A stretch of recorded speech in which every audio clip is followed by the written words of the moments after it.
Why are you making things look other way around? Now, but do I care? I care because I share the environment with you. The same habitat. We are all in the same habitat together. We share. You cough, it comes, I breathe in. If I cough, it comes, you breathe in. So we need to have the grounds of settling the peace, the differences, and come to a mutual understanding. Because if you play your song, which is not a secular song, but a religious song, to convert and make me think that it's something which has got benefits or some changes to my life, I do hear it. I share that with you in a plain place, which if there is something out of it which will infect me, it has infected me. So I have every right to be concerned. And obviously, why wouldn't you put a Walkman in your ears and listen to the very thing yourself? But you try to play it in such a way that I will listen. Why? Because you want to reach out to me. You want to tell me that it's a good thing, that it's good for me to listen. I'm suggesting to you that it is not good. It is not logic. It is not wisdom. It is not a positive, inspiration. As is true, you're trying to make it look.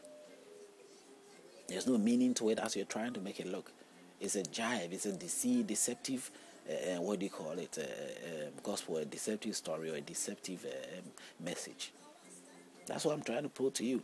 That it doesn't make sense as you're trying to make it portray it to look like it does make sense.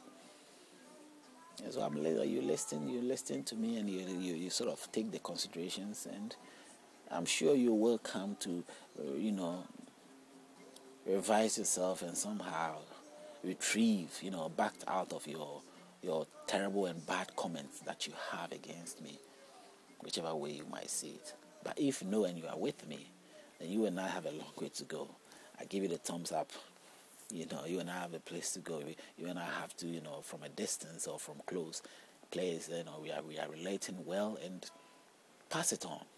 Pass it on.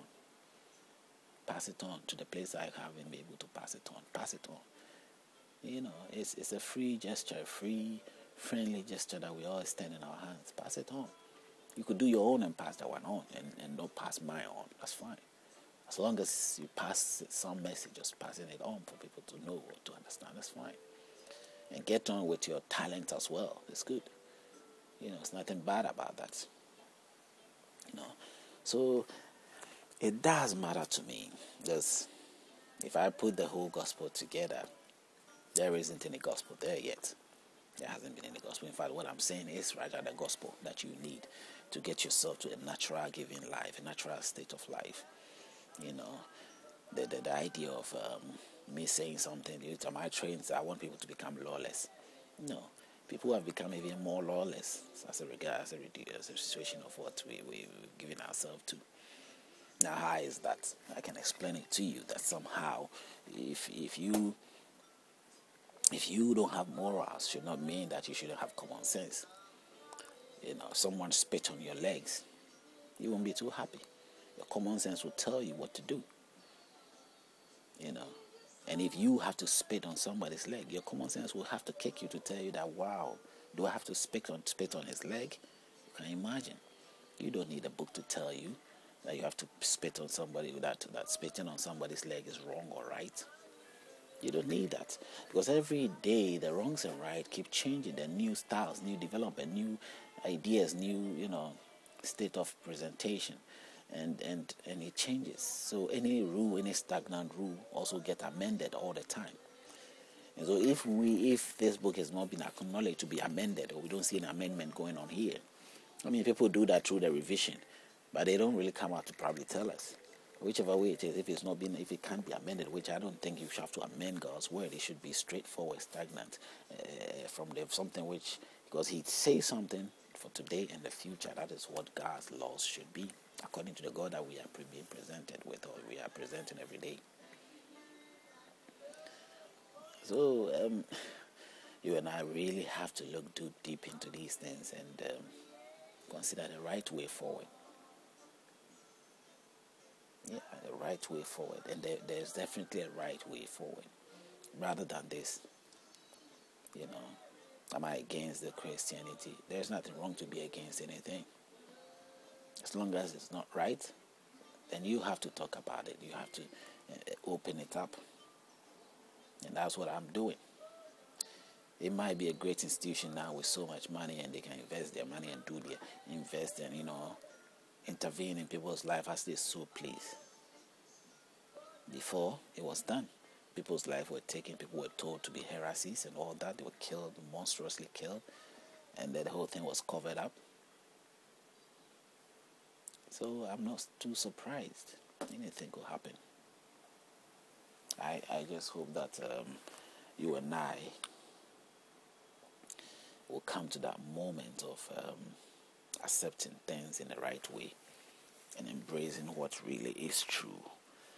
Love and cherish things that are honestly true, that can benefit our life and keep us on the right track.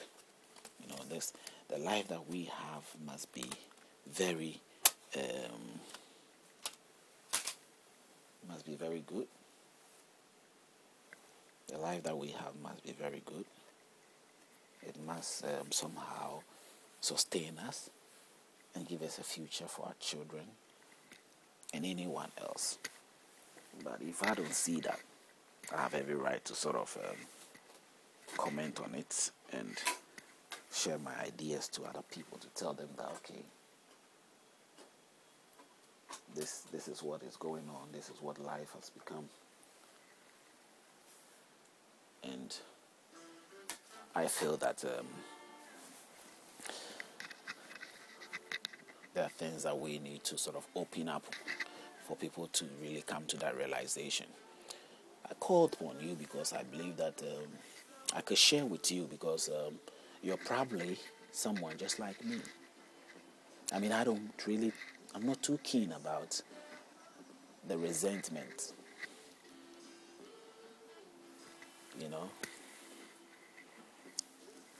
I am more concentrating on the side that things become better. I don't also look at it as if I have to do something to gain something out of that. No. My gain should come from a different angle. Even if it will come through these angles, then it's coming through God, and somehow I feel that God in every way is establishing himself in an honest way. And the fact that my doubts about this whole storyline is there will be somehow re-established. Because as I live life now, as a friend once told me, manna do not fall from heaven anymore. But that should be the case. In fact, manna should have fall from heaven. If you're a true believer, that is something that should have happened. Your needs should have been at the door when you ask for it. There are some things that you have to extend or go for it, but you don't have the strength or the means to go everywhere. To travel over the sea, to come here, you require to be in a plane.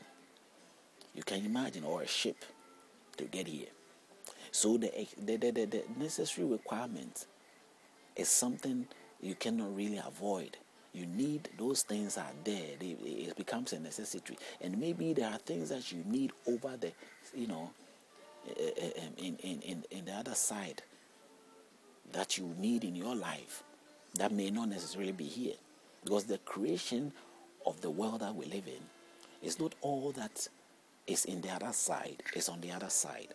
Let me be very straightforward. I probably won't get what I'm trying to say is, what you may find in Britain, you may not find.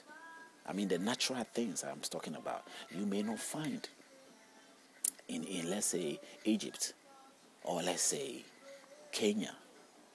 The land is rich of its own qualities. And maybe those qualities there in Britain, there are people in Kenya who need those qualities in Britain. Or they need certain resources that are there in Britain is needed in Kenya. Now, how would they come to this place to get the things that they need? And how would those here also go there to get the things they need? It requires the means to get there, which is to do with transportation.